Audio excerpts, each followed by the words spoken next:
नमस्कार, यूएसएन विशेष में आप सभी का स्वागत है। मैं हूं आपका होस्ट एनवी शर्मा। हाल ही में यानी कि 3 मई 2026 को नीट का पेपर यानी कि national eligibility and entrance test का पेपर जो है वो लीक हो गया था, जिससे कि पूरे देश में तहलका मच गया।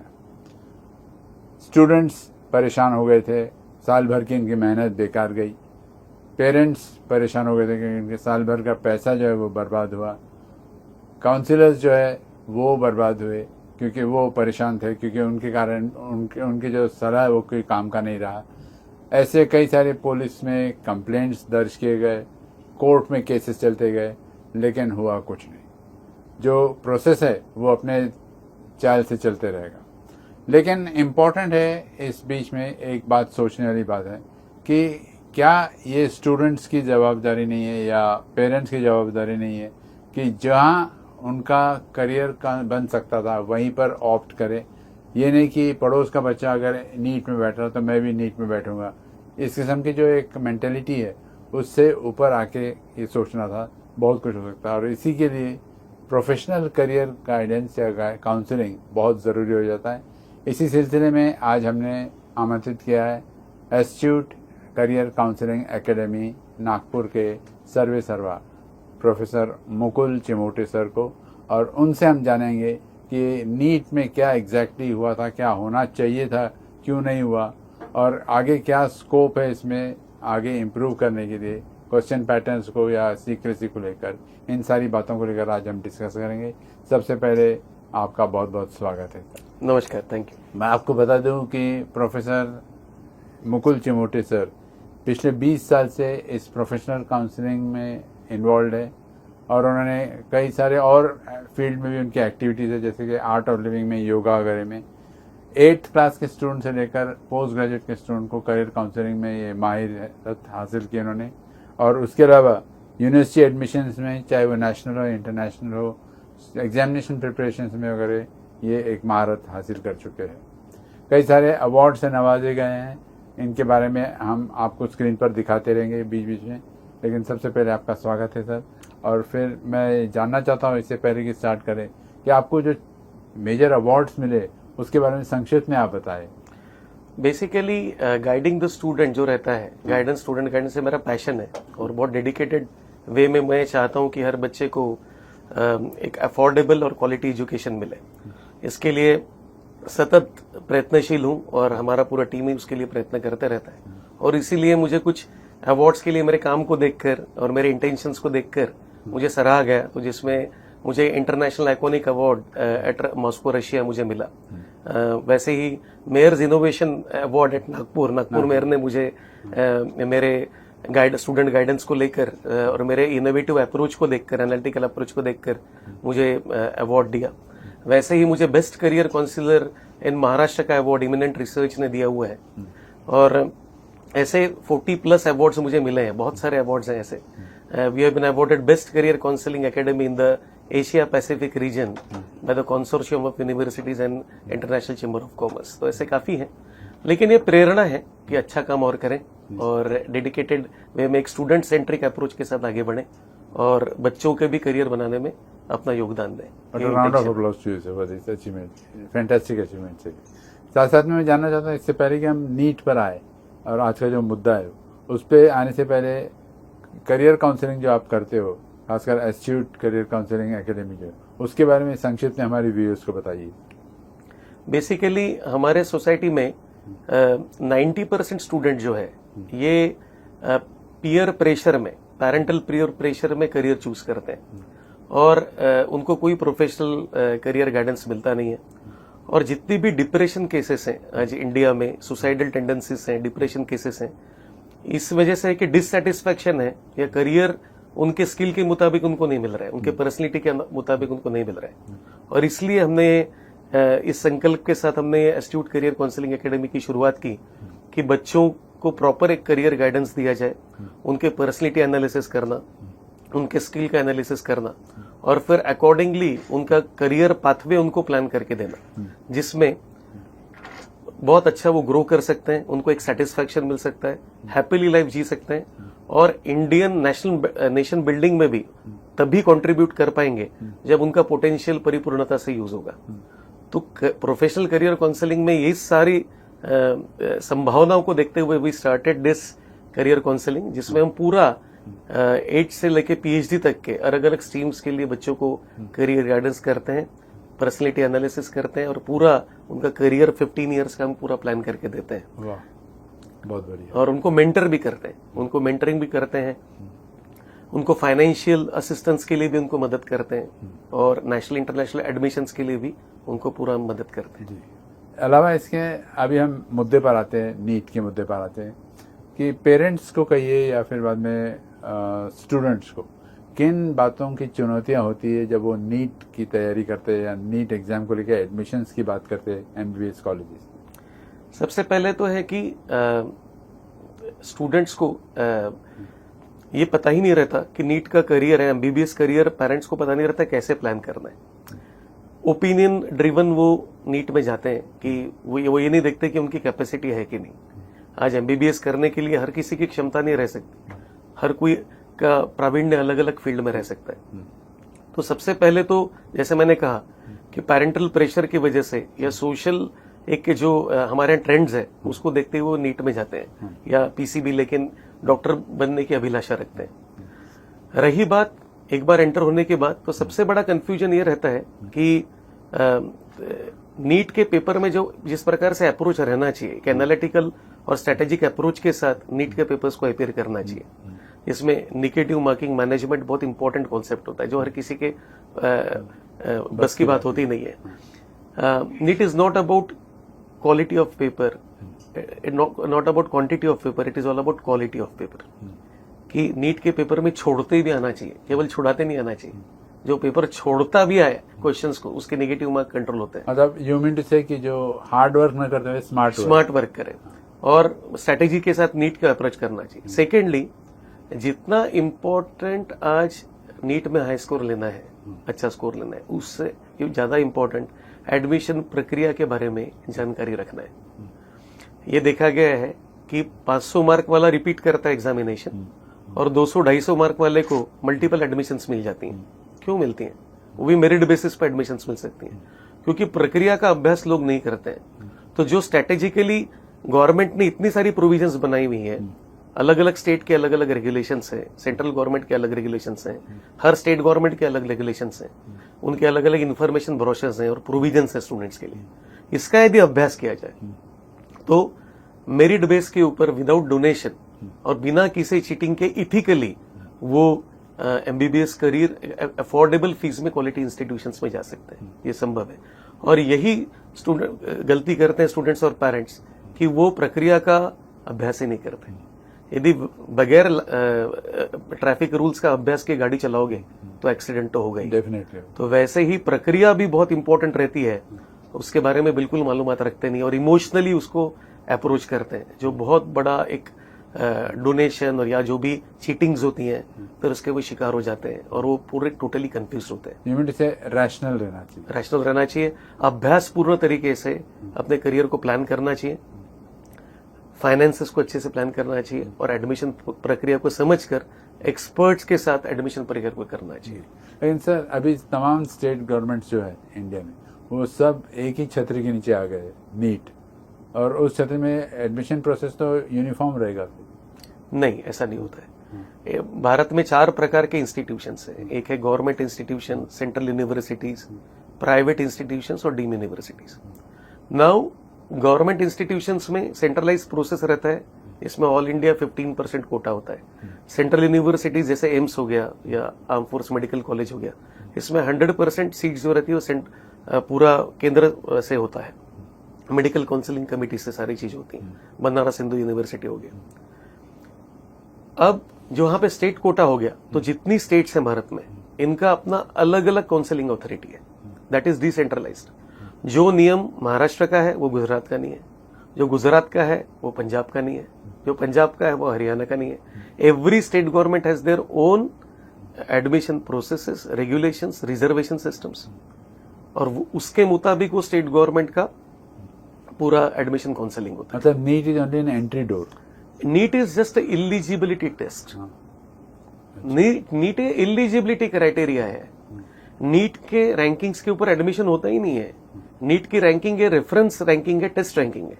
यदि मुझे 700 मार्क्स है और मैं अमेरिका पढ़ने जा रहा हूं, तो मेरे वो 700 मार्क्स का क्या मतलब है? यदि मैं एंट्री ही नहीं करूंगा, मैं एप्लीकेशन ही नहीं करूंगा, तो मेरा तो कोई तो प्रोसेस रैंकिंग होती है कि कौन से बच्चे कौन से स्टेट्स के रेगुलेशन पढ़कर कहां कहां एप्लीकेशन कर रहे हैं, तो वो पर्टिकुलर स्टेट का मेरिट लिस्ट बनता है। गवर्नमेंट में डोमिसाइल कोटा रहता है। Certain states are open states, certain states are close states. Close states का मतलब है जहां पे केवल डोमिसाइल के लिए सीट है, अच्छा, और ओपन स्टेट वो होती है जहां पे नॉन डोमिसाइल मैंडेटरी नहीं होता है। तो हमें अपने डोमिसाइल सीट पे तो एप्लीकेशन करना ही चाहिए, लेकिन अपनी एडमिशन प्रोबेबिलिटी बढ़ाने के लिए अलग अलग स्टेट्स के रेगुलेशन का अभ्यास करते हुए यदि हमारे लिए प्रोविजन है तो वहां पे भी एप्लीकेशन करना चाहिए। तो सेंट्रलाइज प्रोसीजर केवल ऑल इंडिया 15% या सेंट्रल गवर्नमेंट या डीम यूनिवर्सिटीज के लिए होता है। हर स्टेट गवर्नमेंट की प्रक्रिया अलग अलग चलती है। जी, ये जो एडमिशन प्रक्रिया की बात की आपने, ये एग्जैक्टली होता क्या है और ये इसमें किन बातों को ध्यान देना जरूरी होता है? सबसे पहले तो ये रहता है कि हमें इंटेंशन टू स्टडी जो रहता है कि मैं फॉर्म भरना चाहिए मैंने, कि सपोज आज क्या होता है कि सपोज महाराष्ट्र में सपोज 10,000 सीट्स हैं गवर्नमेंट और प्राइवेट पकड़कर। अब इसमें एनआरआई कोटा प्राइवेट में अलग हो गया, शेड्यूल्ड ट्राइब और एससी, ओबीसी अलग अलग रिजर्वेशंस होते हैं कम्युनिटी वाइज। तो पर्टिकुलर कम्युनिटी के लिए सीट बहुत छोटी कम है। वुमेन लड़कियों का रिजर्वेशन अलग होता है 30%। तो यदि मुझे एक मार्क का लेवल है, मुझे 500 मार्क्स है, 400 मार्क्स है, और मैं केवल 2-2,500 सीट्स के लिए एप्लीकेशन कर रहा हूं, तो ये तो ठीक नहीं है। मैं जितने मुझे मार्क्स है, मैं यदि मल्टीपल जगह पे एप्लीकेशंस करूंगा, क्योंकि मैंने नेशनल इलिजिबिलिटी टेस्ट दी है, तो I am eligible to apply nationally. Chances increase, तो chances probability of admission increases. तो ये मुझे करना चाहिए, लेकिन मैं रीजनल माइंडसेट रखता हूँ, इमोशनल निर्णय लेता हूँ, तो फिर मुझे एडमिशन कैसे मिलेगी? सो यही सब चीजें रहती हैं। तो हमें बहुत हर पेरेंट का इंटेंशन टू स्टडी, अब जाना नहीं जाना बात की बात है, लेकिन आज मुझे फॉर्म तो भरते आता है कि मुझे 400 मार्क है और मैंने केरला स्टेट का फॉर्म भर दिया, और मुझे 500 मार्क है और मैंने नहीं भरा, तो केरला स्टेट के मेरिट लिस्ट में 400 मार्क वाले का नाम आएगा, 500 वाले का नाम नहीं आएगा। करेक्ट है ना? तो एडमिशन किसे मिलेगी? 400 मार्क्स को मिलेगी, 500 मार्क्स को नहीं मिलेगी। तो सबसे पहले जरूरी होता है इंटेंशन टू स्टडी, रजिस्ट्रेशन करें आप। जाना नहीं जाना बात की बात है, आपका बजट। सेकंड होता है कि पेपर्स के अपने जो पेपर्स रहते हैं, जो एडमिशन पेपर्स है, जो भी पेपर वेरिफिकेशन बहुत इंपॉर्टेंट होता है। तो हमेशा ऑथेंटिक डॉक्यूमेंट्स बनाना चाहिए, कभी चीटिंग नहीं करना चाहिए। हम लोग यदि नॉन क्रीमी लेयर में नहीं आते तो भी हम अपने आप को नॉन क्रीमी दिखाने का प्रयत्न करते हैं। हम यदि फेक इकोनॉमिकली वीकर सेक्शन में नहीं आते, फिर भी हम इकोनॉमिकली वीकर सेक्शन देते हैं। तो ये सारी चीजें कभी स्क्रूटिनी में आती है, स्ट्रिंजेंट है। हाँ, तो स्ट्रिंजेंट है तो वो नहीं करना चाहिए। और किसी का तो भी आप लॉस कर रहे हो, जो सही में कोई गरीब बच्चा है जिसको वो रिजर्वेशन मिलना चाहिए, उसको नहीं मिल रहा है आपकी वजह से। तो ऑथेंटिक डॉक्यूमेंट्स बनाएं। सेकेंडली, फाइनेंशियल डॉक्यूमेंट्स भी पेरेंट्स ने पहले से प्लान करना चाहिए कि यदि कल चल के मुझे एजुकेशन लोन लेना है तो मेरे टैक्स रिटर्न्स, मेरे प्रॉपर्टी पेपर्स, ये सब कुछ प्रॉपर रहना चाहिए। तो ये समय रहते हुए पहले से यदि करेंगे तो अच्छा रहेगा। तो first step is do registration, intention to study भरें। सेकेंड है पेपर्स अच्छे से अपने बना ले पहले से, हर स्टेट का रिक्वायर्ड डॉक्यूमेंटेशन यदि पता रहे, जहां जहां हम अप्लाई कर रहे हैं तो वहां के पहले से हम पेपर प्रिपेयर करके रख सकते हैं। समय पे दौड़ाभागी नहीं होगी, गलतियां नहीं होगी।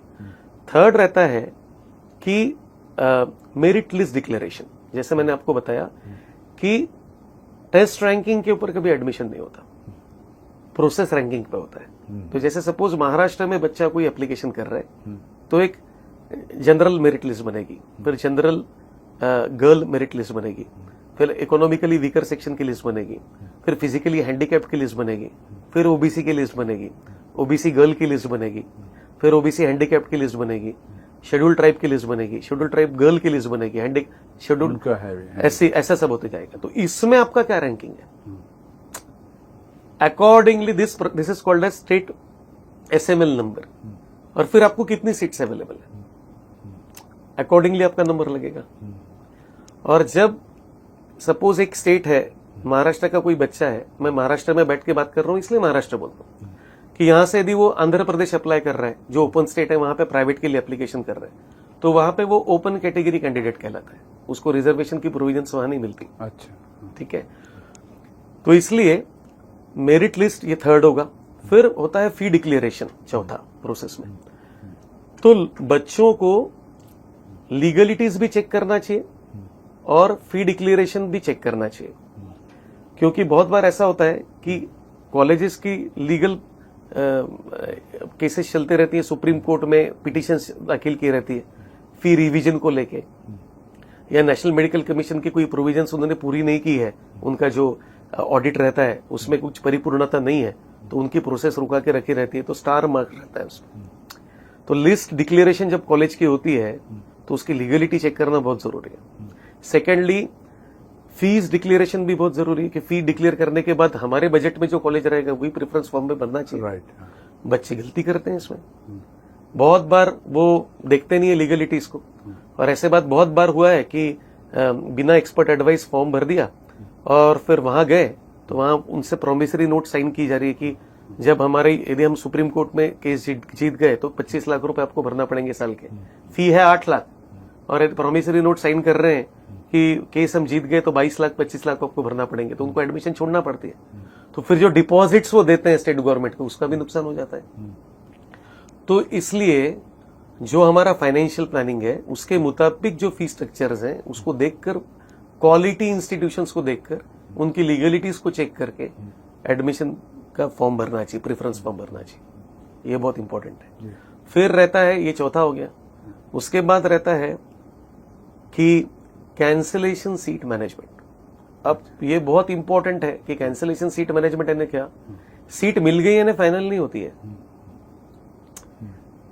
कल चल के शर्मा जी के बच्चे को एडमिशन मिल गया, लेकिन शर्मा जी को कुछ फाइनेंशियल ट्रबल्स आ गए, या शर्मा जी डॉक्यूमेंटेशन की परिपूर्णता नहीं कर पाए, या शर्मा जी ने सेंट्रल यूनिवर्सिटी की जगह सेंट्रल में चले गए, ऐसा कुछ भी हो सकता है, या अपना करियर ही चेंज कर डाला, तो सीट का मिलना यानी सीट का फाइनल होना नहीं होता।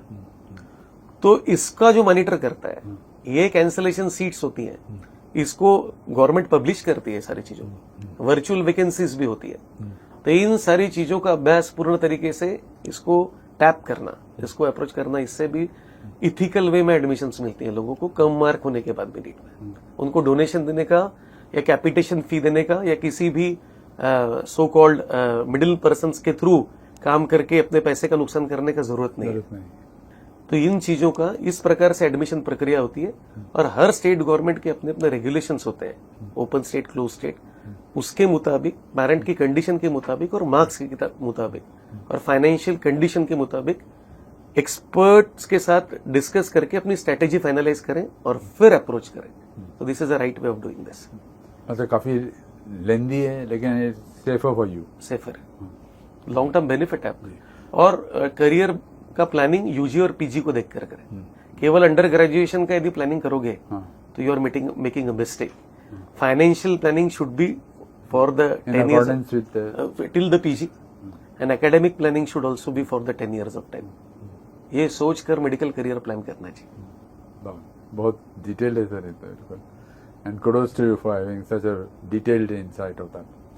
साथ साथ में जानना चाहता, अभी आपने कुछ देर पहले कहा गवर्नमेंट कॉलेजेस है, medical colleges, then private medical colleges है, डीम्ड यूनिवर्सिटीज है, मेडिकल कॉलेजेस है, इन सब में जो प्रक्रिया है चयन करने की, उसके कोई विकल्प है, ऑप्शंस है, और उनको कैसे टैकल करना है?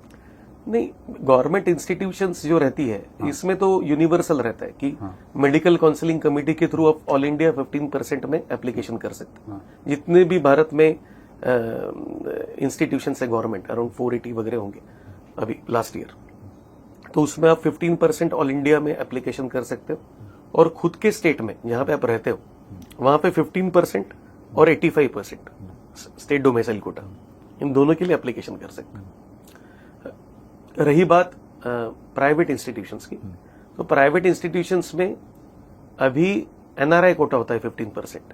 तो सुप्रीम कोर्ट ने एक निर्णय दिया है जिसमें ओवरसीज सिटीजन ऑफ इंडिया का सर्टिफिकेशन जिसके पास है, he is eligible for the regular rights of Indian citizen, so he can apply to the NRI quota also and the regular quota also. अच्छा, ये लोगों को पता नहीं है। वो एक एडवांटेज है। हाँ, तो वो उनके लिए एडवांटेज है ओसीआई कार्ड होल्डर्स के लिए।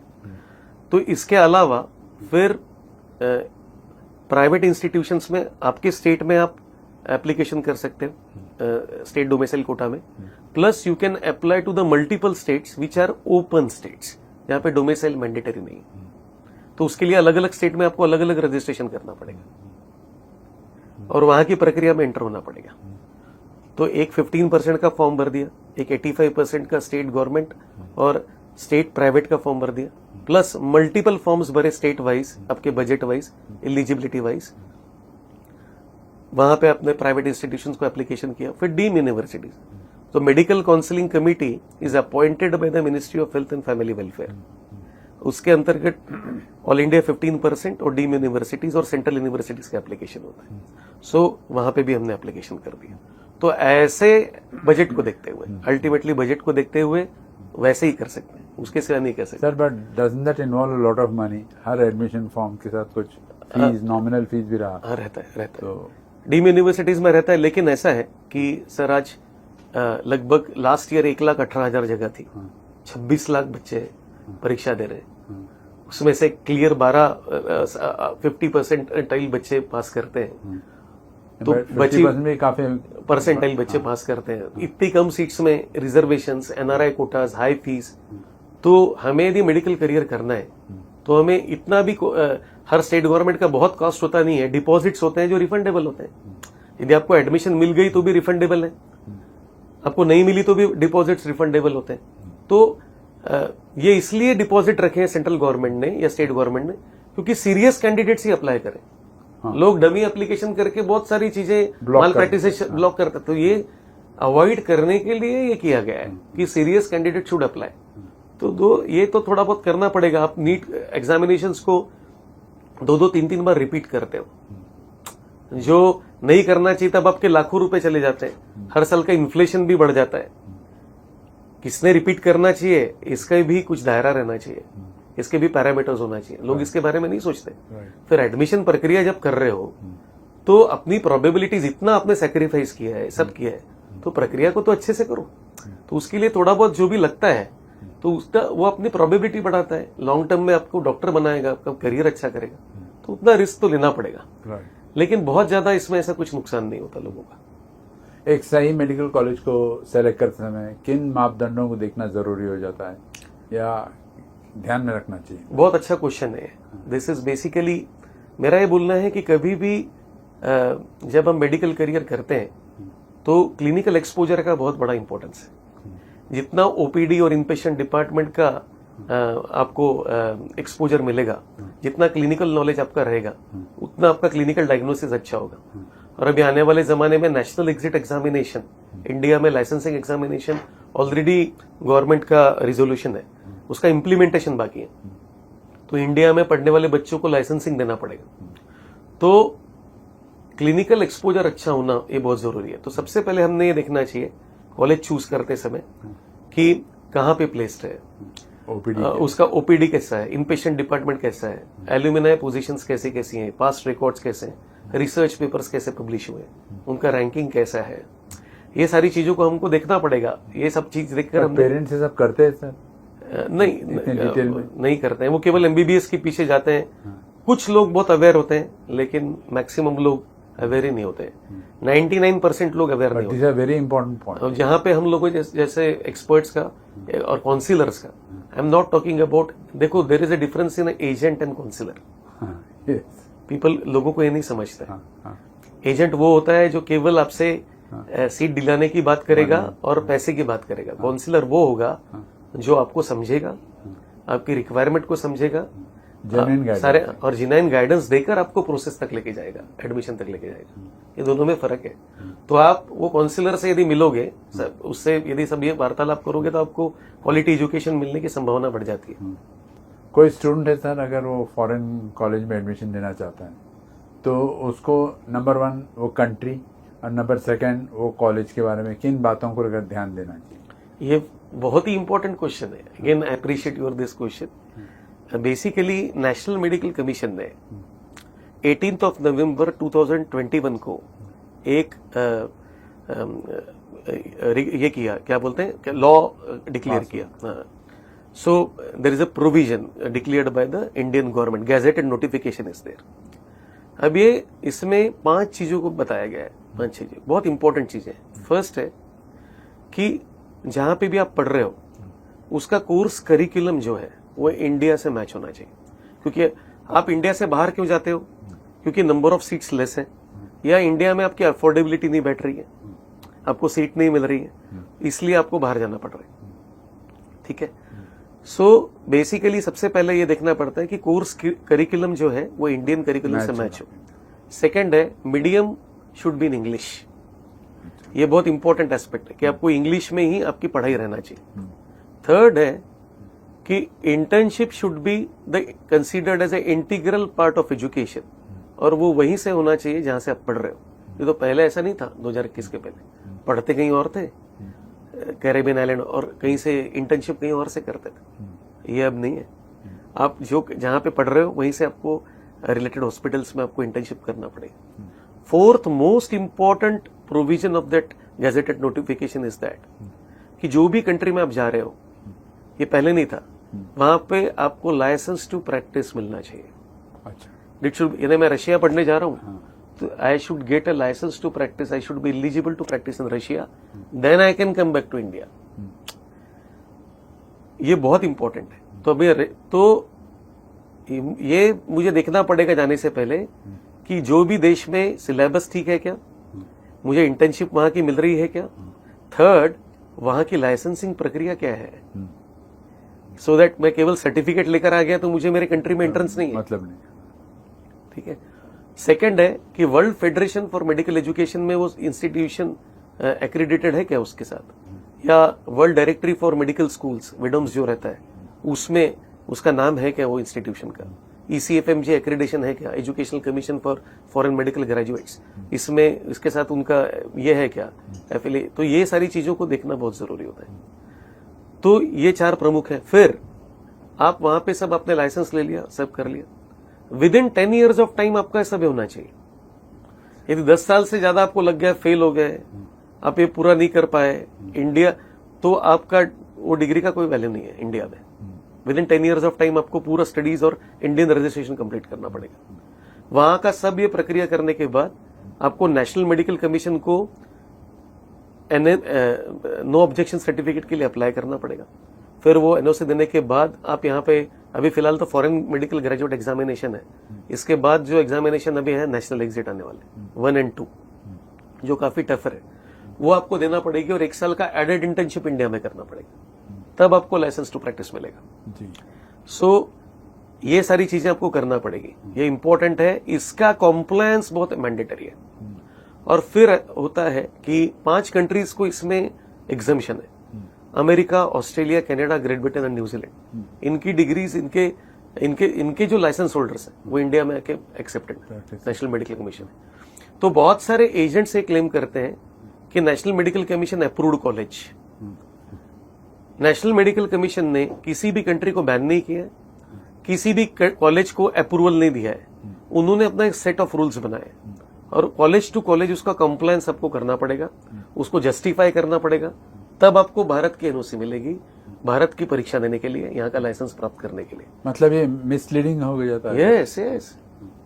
तो ये सारी चीजों को देखकर, तो हम लोग जब किसी को भेजते हैं तो हम वही भेजते हैं जहां पे कॉम्प्लायंस हो रहा है. सेकंड और एक इंपॉर्टेंट होता है कि आप भारत से बाहर क्यों जा रहे हो, क्योंकि इंडिया में कॉस्टलियर एजुकेशन है, या पीजी की कॉस्ट भी बहुत ज्यादा है भारत में, सीट्स बहुत कम, 50 लाख से ऑनवर्ड्स यदि पेड सीट्स में आपको जाना पड़े तो बहुत ज्यादा पैसे लग जाते हैं, 50 लाख से 2.5 करोड़ रुपए लग जाता है. तो आप इंडिया से बाहर क्यों जा रहे थे, क्योंकि सीट कम, फीस आप अफोर्ड नहीं कर पा रहे थे. तो जब आप वहां से पीजी करने इंडिया में आते हो तो बहुत सारी स्टेट गवर्नमेंट्स में डोमिसाइल सीट के लिए आप अप्लाई नहीं कर पाते. तो वो केस में पीजी आपको प्राइवेट करना पड़ेगा, है ना, डीम यूनिवर्सिटीज में करना पड़ेगा, जहां की आपको बजटिंग प्रॉपर आपका नहीं है, तो कैसे कर पाओगे आप. तो वो इंस्टीट्यूशंस में जाना चाहिए जहां से आप प्रगत राष्ट्र प्रणाली में, जैसे यूके हो गया Developed. या यूनाइटेड स्टेट्स हो गए, जहां पोस्ट ग्रेजुएशन फ्री है, जहां पे आपको स्टाइपेंड बेस्ड पीजी है, तो आपको सारे ऑप्शंस ओपन रहना चाहिए कि आप भारत में तो आ सको लेकिन ये भी सारी कंट्रीज में पीजी करने जा सको। तो ऐसे ये कब होगा, जब वो कॉलेज का प्रॉपरली सब एक्रेडिटेशन होंगे, सब कुछ होगा, तभी हो पाएगा। ये स्टैंडर्ड ऑफ एजुकेशन अच्छा होगा तभी आप वो सब कर पाओगे। तो ये सारी चीजों का अभ्यास करके फॉरेन एजुकेशन एमबीबीएस का इसका डिसीजन हमने लेना चाहिए। बहुत महत्वपूर्ण है, बहुत इंपॉर्टेंट। जनरली एक फॉरेन से कोई ग्रेजुएट होके आता है, पोस्ट ग्रेजुएट होके आता है, हम समझते बाप रे फॉरेन एजुकेटेड है, लेकिन उसके पीछे ये सब जो सर्कल्स है ये सब फॉलो बहुत करना जरूरी इंपॉर्टेंट, बहुत इंपॉर्टेंट। सर अभी पूरे वर्ल्ड में एक वॉर लाइक सिचुएशन नज़र आता है, कभी भी कोई भी किसी के पे अटैक कर रहा है। इन हालातों में फॉरेन कंट्रीज में मेडिकल एडमिशन लेना क्या आप एडवाइस करोगे, नंबर 1, और अगर हाँ तो किन प्रक्रियाओं को फॉलो करना ज़रूरी? मैं ऐसे जगह पे सबसे पहले सजेस्ट करूंगा जहां पे स्टूडेंट सेफ्टी फर्स्ट है, या ग्लोबली ज्यादा डिस्प्यूटेड कंट्री नहीं है कि किसी के साथ ज्यादा डिस्प्यूट में उतरती नहीं है, और उसको इंटरनेशनली कॉम्प्लायंस अपने इंडियन गवर्नमेंट के रेगुलेशंस के साथ उसका कॉम्प्लायंस हो रहा है, ऐसे कंट्री बताऊंगा। तो ऐसे जगह जाना चाहिए। लेकिन आज जैसे यूक्रेन में बच्चे पढ़ने गए थे और वॉर शुरू हो गया तो उनको सब छोड़कर दूसरी जगह जाना वापस पड़ा, आना तो 20,000 बच्चे लगभग फंसे हुए थे। तो हमें बहुत सोच समझ कर ये सारे डिसीजंस लेना चाहिए, ये बात बहुत सही है। और मैंने जो नेशनल मेडिकल कमीशन के प्रोविजंस के बारे में बताए, इसका अभ्यास करना चाहिए, और अच्छे काउंसिलर्स के थ्रू, एजेंट्स के थ्रू नहीं। देखो, दो चीज प्रकार रहते हैं। एजेंट क्या करते हैं, यूनिवर्सिटी को रिप्रेजेंट करते हैं और कमीशन लेते हैं कि जो स्टूडेंट फीस भरेगा उसका उनको कमीशन मिलेगा। तो they are just concern about the, not about the future, they are concern about the commission they are getting. Counsellor क्या करेगा कि सेव करके स्टूडेंट से भले ही फी लेगा, लेकिन स्टूडेंट सेंट्रिक अप्रोच के साथ यदि भेजेगा तो सेफ कंट्रीज में प्रॉपर जिसके एक्रेडिटेशंस है वो देखकर भेजेगा। तो अच्छे काउंसिलर्स के साथ जुड़कर जरूर फॉरेन मेडिकल एजुकेशन के लिए जाना चाहिए, लेकिन अर्ली प्लानिंग करें सब लोग। ये मेरा सब लोगों को एक अनुरोध है या सलाह है कि ये सारी प्रक्रिया, यदि किसी को यूएस जैसे जगह पे जाना है, यूके जैसे जगह पे जाना है, जर्मनी में तो फ्री मेडिकल एजुकेशन भी है, एक भी पैसा नहीं लगता बच्चों को, बहुत प्रगत राष्ट्र है, सेफ है। लेकिन इसके लिए बहुत पहले से तैयारी करना पड़ती है, जिसके लिए पेरेंट्स अवेयर नहीं होते। और इसलिए राइट एज में यदि हम करियर काउंसलर से जुड़े और सब किए तो बहुत अच्छे से ये भी सारा एजुकेशन प्लान हो सकता है। जी, आपने बहुत अच्छी बात कही कि स्टूडेंट सेंट्रिक अप्रोच होना चाहिए काउंसलर का, तब वो कहीं it will benefit the parents also, और एक यंग एज से करना तो ज़्यादा बेहतर है। लेकिन साथ साथ में कुछ ऐसे स्टूडेंट्स है, गरीब है लेकिन टैलेंटेड है, इंटेलिजेंट है, इनके पास उतने फीस अफोर्ड करने लायक पैसे नहीं देते, तो इनके लिए क्या विकल्प अवेलेबल है गवर्नमेंट की तरफ से कहिए या डिफरेंट नेशंस की तरफ से? ये बहुत ही जरूरी सवाल, मैं तो कहूंगा सबसे जरूरी सवाल है, क्योंकि I am more concerned about the students who can not afford the education. तो क्वालिटी एजुकेशन और अफोर्डेबल एजुकेशन तो उनका अधिकार है। तो इसके लिए सरकार के जैसे scheduled tribe, SC, OBC, girl education, orphanage जिनको माता पिता नहीं है, हिल एरिया से जो बिलोंग करते हैं, ऐसे अलग अलग उनके लिए पूरा ट्यूशन फी वेवर स्कीम्स रहती हैं। they must not be knowing it. बहुत सारे लोगों को पता नहीं रहता। लेकिन इसके अलावा भी जैसे कोई स्टूडेंट्स बाहर के स्टेट्स में जा रहे हैं जहां पर उनको रिजर्वेशन प्रोविजंस नहीं मिल रही है, तो यदि उसका एकेडमिक प्रोफाइल अच्छा है तो बहुत सारी ऐसे एनजीओज हैं और इंडस्ट्रीज हैं जो उनका एजुकेशन स्पॉन्सर करती है। यदि बच्चे में अच्छा टैलेंट है तो बहुत सारी ऐसी संस्थाएं हैं जो नेशनल और इंटरनेशनल एजुकेशन भी स्पॉन्सर करती हैं। तो वो बच्चों का एकेडमिक प्रोफाइल देखकर, उनकी पढ़ने की जिज्ञासा को पहचान कर और उनके फैमिली बैकग्राउंड का देखकर उनको ऐसे लोगों के साथ जोड़ा जा सकता है, जिससे उनका पूरा फाइनेंशियल बोझा कम हो जाएगा। स्पेसिफिकली इन ओपन कैटेगरी में जहां पे जिनको कोई ये नहीं मिल रहा है, प्रोविजंस नहीं मिल रहे हैं, या ऐसी हालत में दूसरे स्टेट्स में जाके पढ़ना पड़ रहा है, किसी भी कैटेगरी के बच्चे को जहां पे उसको रिजर्वेशन का प्रोविजन नहीं मिल रहा है लेकिन उसका एकेडमिक प्रोफाइल बहुत अच्छा है, तो उनको अपन प्रयत्न कर सकते हैं उनके लिए। एक इम्पोर्टेंट मुद्दे पर आते हैं सर, और वो है कि कई सारे parents, I am particularly saying parents, और उनके बच्चे जो एडमिशन लेते समय जो गलतियां करते हैं, वो कौन सी गलतियां अधिक करते हैं? बिल्कुल सबसे पहले है कि इंफॉर्मेशन ब्रोशर को पढ़ते ही नहीं है, और इंफॉर्मेशन ब्रोशर को नहीं पढ़ने की वजह से जो एडमिशन रूल्स होते हैं उनको पता ही नहीं होते, और इसलिए रजिस्ट्रेशन करते समय बहुत बार वो टाइपिंग इंस्टीट्यूट में जाके 500 रुपए देके 1500 रुपए देकर समझते नहीं, क्योंकि गांव से भी बहुत बच्चे एप्लीकेशन करते हैं जहाँ सारी सुविधा होती नहीं है, सब ये करके वो कहीं कर देते हैं और उसमें बहुत सारी गलतियां कर देते हैं, और स्टेट रेगुलेशंस भी पता नहीं होते। जैसे मैंने पहले बताया कि फॉर्म ठीक से भरते नहीं है, फीस स्ट्रक्चर्स के बारे में पता नहीं रहता है, तो गलत चॉइसेस भर देते हैं। फर्स्ट राउंड के क्या रूल्स हैं, सेकंड राउंड के क्या रूल्स हैं, थर्ड राउंड के क्या रूल्स हैं, स्पॉट राउंड को कैसे अप्रोच करना है। यदि 2 जगह हमको एडमिशंस मिल गई तो हमें क्या, किसको पकड़ना है, किसको छोड़ना है, ये छोड़ने से हमारे कितने डिपॉजिट का हमारा नुकसान हो जाएगा, ये सारी बहुत सारी चीजें होती हैं। लीगलिटीज क्या क्या है कॉलेज की पता ही नहीं है, कि लीगली कोई कहीं पे कोई केस चल रही है क्या किसी पे, या क्वालिटी ऑफ एजुकेशन वहां पे कैसा है, स्टाफ कैसा है वहां का, प्रॉपर हॉस्पिटल फैसिलिटीज है कि नहीं, ये सब कुछ पता नहीं रहता। उनको केवल एक चीज दिखती है, एमबीबीएस में एडमिशन चाहिए, और इसलिए वो फॉर्म भरते हैं। वैसे ही 4 मित्र मिलकर फॉर्म भरते हैं या कजिन्स मिलकर फॉर्म भरते हैं, everybody is competitor to others, एक मार्क से एडमिशन जाती है, तो तुम्हारी सिक्रेसी तो तुम्हारी रहना चाहिए। आप एक नॉर्मल सार्वजनिक ओपिनियन के साथ कैसे फॉर्म भर रहे हो? पॉइंट, बहुत बड़ा पॉइंट है ये। इससे तो खुद के लिए कंपटीशन आप पैदा कर रहे हो। तो आपका कजिन भी है, सगा भी है, तो भी आपकी जो, हाँ उसको सलाह दो कि आप ये काउंसिलर अच्छा है इसके साथ जोड़ो, लेकिन हर बच्चे की स्ट्रेटेजी अलग रह सकती है, हर पेरेंट का फाइनेंशियल प्रायोरिटी अलग रह सकता है, अकॉर्डिंगली अपने सीक्रेट्स मेंटेन करना चाहिए। ये बहुत इंपॉर्टेंट है, ये बहुत गलतियां करते हैं, और सबसे बड़ी गलती करते हैं कि पेशेंस नहीं होता है। दूसरों के साथ सहेली को मिल गई एडमिशन, मुझे नहीं मिली, डेस्परेट हो जाएगी, डिप्रेशन में चली जाएगी, सुसाइड अटेम्प्ट करेगी। इससे पेरेंट जो है वो बहुत प्रेशर में आ जाते हैं, और इसके वजह से फिर कोई बोलता है कि मैं मैनेज कर देता हूं, मैं आपको सीट दिला देता हूं, मुझे 10 लाख रुपए दीजिए, मुझे 5 लाख रुपए दीजिए, ये सब मैं मैनेज कर दूंगा, ऐसा करूंगा वैसा करूंगा, और ये सब चक्करों में फंस कर उनके साथ फ्रॉड्स भी होते हैं। 99% फ्रॉड्स होते हैं, प्रॉपर गाइडेंस होता नहीं है, या गलत तरीके से फॉर्म भरने से एडमिशन के प्रक्रिया से बाहर हो जाते हैं, प्रोविजंस को मिस कर देते हैं।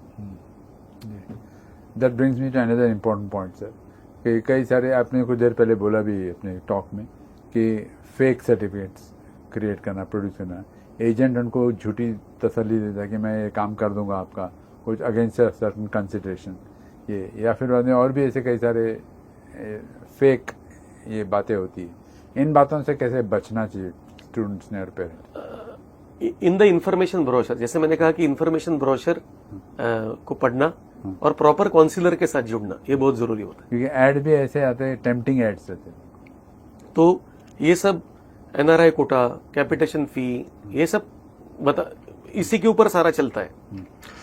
तो सबसे पहले तो प्रक्रिया को समझना एक बहुत इंपॉर्टेंट एस्पेक्ट होता है। सेकेंडली एक समझिए कि सारा जो कुछ भी होता है ये गवर्नमेंट रेगुलेशंस के अंतर्गत होता है, और हर process government administrator, appointed administrator के थ्रू होगा, ऑनलाइन के थ्रू होगा। तो कोई भी ये जो क्लेम करता है कि मैं सेटिंग करूंगा और मैं ये करके सारा कुछ करता हूं विदाउट मेरिट, यदि किसी को 400 मार्क है, किसी को 399 मार्क्स है, यदि 400 मार्क वाले का कैंसिलेशन सीट पे फॉर्म पहुंचा तो 399 वाले को सीट नहीं मिल सकती। तो ये समझना पड़ेगा कि everything happens through the legal process. No, कोई 2 करोड़ भी देगा तो भी वो सिस्टम को तोड़कर आपको एडमिशन नहीं दे सकता, ये समझना पड़ेगा, ये सबसे इंपॉर्टेंट है। गवर्नमेंट ने इतनी अच्छी स्टेप्स ली हैं, गवर्नमेंट ने इतना सब बोल रहे हैं, गवर्नमेंट को ब्लेम कर रहे हैं, लेकिन पहले और आज के इसमें इतना ट्रांसपेरेंसी गवर्नमेंट लाने का प्रयत्न कर रहा है कि हर जगह स्टूडेंट बेनिफिट की बात कर रहा है गवर्नमेंट। तो सब गवर्नमेंट एडमिनिस्ट्रेटर के थ्रू ही होता है। तो ये ध्यान में रखें कि कहीं पे भी ऐसे जगह कि मैं ये कर दूंगा वो कर दूंगा, ऑफलाइन में ऐसा नहीं होता है। प्रोसेस को समझना बहुत जरूरी है, और सब प्रक्रिया लीगल प्रोसेस से होती है। So there is no need of paying any sort of capitation fee, donation या रिश्वतबाजी करने की जरूरत नहीं है। लीगल प्रोसेस से based on merit with analytical and strategic approach आप एडमिशन पा सकते हैं। कई बार एडमिशन्स ऐसा आपने जैसे कहा लीगल डॉक्यूमेंटेशन से फॉलो किया फिर भी एडमिशन नहीं मिली बिकॉज मेरिट लिस्ट के बेसिस पे चलता है, तो इन हालतों में ऑल्टरनेटिव्स कुछ है जैसे कि हेल्थ केयर, लाइफ साइंसेस वगैरह टाइप की जो फील्ड है उसमें प्रवेश कर सकता है स्टूडेंट? ये बहुत ही अच्छा क्वेश्चन है, क्योंकि अधिकतर हमारे कंट्री में 7 ही करियर्स के बारे में लोगों को पता है। डॉक्टर, इंजीनियर, लॉयर, उसके बाद में टीचिंग प्रोफेशन, प्रोफेसर वगैरह में जाता है, डिफेंस सर्विसेज, यूपीएससी, है ना, ये जो 5-7 ये है, चार्टर्ड अकाउंटेंट, उसके कंपनी सेक्रेटरी। इसके अलावा हर किसी को लगता है कि मेरे बच्चे ने आज 13,000 से ज्यादा करियर्स अवेलेबल है बच्चों के लिए। 13,000 से ज्यादा करियर्स अवेलेबल है बच्चों के लिए। तो इसमें आज कोई बायो बैकग्राउंड का है तो उसके लिए आजकल जैसे बायोटेक्नोलॉजी है, जेनेटिक्स है, जीनोमिक्स है, उसके बाद प्रिसीजन मेडिसिन है, वैक्सीन रिसर्चर है, मरीन बायोलॉजी है। ऐसे में कितने बताऊं, मैं थक जाऊंगा बताते बताते। तो इतने सारे बायो इन्फॉर्मेटिक्स है, मेडिकल इन्फॉर्मेटिक्स है। जर्मनी जैसे कंट्रीज में फ्री एजुकेशन करने जा सकते हैं सारा करने के लिए। बायो सिस्टम इंजीनियरिंग है। तो इतने सारे विकल्प है। फिजियो ऑक्यूपेशनल थेरेपी है। उसके बाद में आजकल ऑस्टियोपैथी करके एक बहुत अच्छा डिग्री आया हुआ है भारत में। यूएस में तो बहुत ही है, it is a combination of therapies, तो that osteopathy is there. Shri Shri university Cuttack में है, नागपुर में आर्ट ऑफ लिविंग का यूनिवर्सिटी है, उसमें ऑस्टियोपैथी है। देन ऑक्यूपेशनल थेरेपी में यदि आपको रिहेबिलिटेशन स्पास्टिक पेशेंट्स और ये लर्निंग डिसेबिलिटी और इन सब लोगों के लिए जेरियाट्रिक केयर के लिए भी रहता है। ऑर्थोटिक्स एंड प्रोस्थेसिस है जिसमें आर्टिफिशियल लिम्स और ये सारा बना सकते हो। स्पीच थेरेपिस्ट है। नर्सिंग एक बहुत ही बड़ा फील्ड है जो विश्व व्यापक है, यानी इतना जरूरत है नर्सेस का।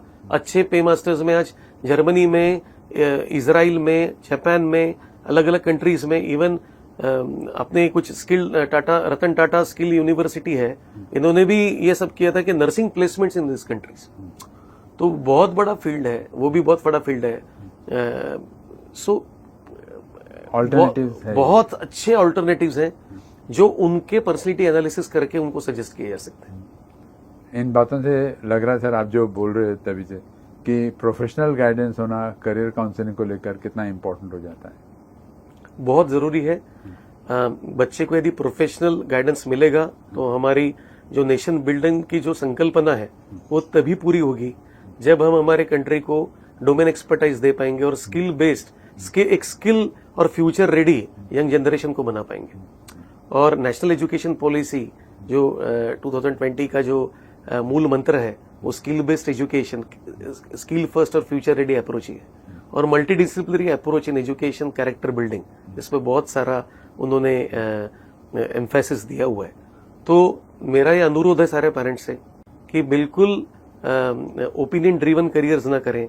एक साइंटिफिक अप्रोच के साथ, एक्सपर्ट्स के साथ जुड़कर बच्चों का पर्सनैलिटी एनालिसिस करके, उनका स्किल एनालिसिस करके, करियर एनालिसिस करके, उनके प्रॉपर एजुकेशन पाथवेज बनाएं, उनके एकेडमिक और नॉन एकेडमिक प्रोफाइल की तरफ भी ध्यान दें।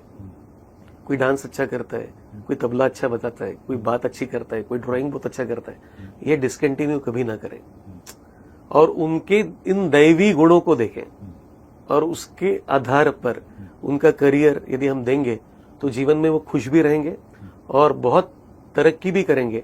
और साथ साथ मल्टी डिसिप्लिनरी अप्रोच है। लाइफ स्टैनफोर्ड यूनिवर्सिटी ने एक रिसर्च किया था जिसमें बताया गया था कि एक करियर सक्सेस में डोमेन एक्सपर्टाइज का कितना इंपॉर्टेंस है और लाइफ स्किल का कितना इंपॉर्टेंस है। तो you will surprise to know 30% is your degree contribution and 70% is your life skill, your character. तो जब तक हम बनाएंगे नहीं इसको, तो इसके लिए मल्टी डिसिप्लिनरी अप्रोच रखना भी बहुत जरूरी है।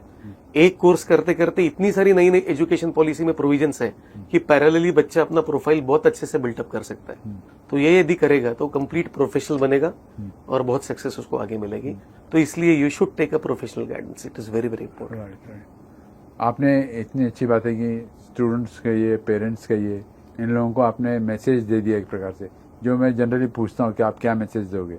आपने पूरे टॉक शो में मैसेज दे दिए। लेकिन फिर भी एक लास्ट क्वेश्चन पूछता हूँ आपको कि एस्ट्यूट इंस्टीट्यूट जो करियर काउंसलिंग एकेडमी है उसमें कौन कौन सी विशेष सेवाएं आप प्रदान करते हो? सबसे पहले मैं एक तो हम लोग करियर काउंसलर्स हैं, तो हम लोग पूरा आपका personality analysis, career analysis, skill analysis, उसके बाद में आपका स्टडी पैटर्न्स भी, हम हर बच्चा किस प्रकार से पढ़ता है और उसका इंप्रूवमेंट कैसे होता है, लर्निंग स्टाइल, इसका भी एनालिसिस करके आपको पूरा 15 साल का करियर प्लानिंग करके दे सकते हैं। ये हम करते हैं। प्रोफाइल बिल्टअप कर सकते हैं, आपको academic profile, non mentoring, mentorship भी, करियर गाइडेंस के साथ साथ करियर आइडेंटिफिकेशन, मेंटरशिप, ट्रेनिंग्स और फिर एडमिशंस, नेशनल इंटरनेशनल। पेरेंट्स को इन्वॉल्व करते हैं? हाँ, उसकी सेवा तो होगा ही नहीं है।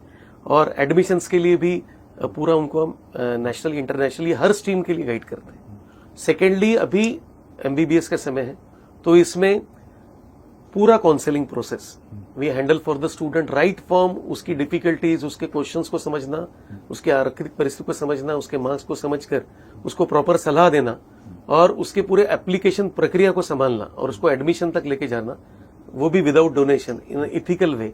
ये सारी प्रोसेस हम करते हैं। साथ में BMS, dental, physiotherapy, occupational therapy, nursing, engineering, associated free education है, जैसे किसी को जर्मनी वगैरह फ्री एजुकेशन जाना है, ये सारी चीजों के लिए भी हम गाइड करते हैं। And we have developed our AI based psychometric and career analysis test, जो अपने भारत में one of the best test है, जिसमें पूरा स्टूडेंट डैशबोर्ड से लेके उनके 15 साल के करियर प्लानिंग तक करियर लाइब्रेरी भी हमने प्रोवाइड की है, जिसके बारे में, ईच करियर के बारे में डिटेल इंफॉर्मेशन करियर एनालिसिस के साथ हम देते हैं बच्चों को। तो इन सारी चीजों का पेरेंट्स ने फायदा लेना चाहिए, स्टूडेंट्स ने हमसे संपर्क करना चाहिए, तो we will be happy to guide them for all this. Thank you very much. It was a pleasure talking to you. Thank you. Really interesting. Thank you.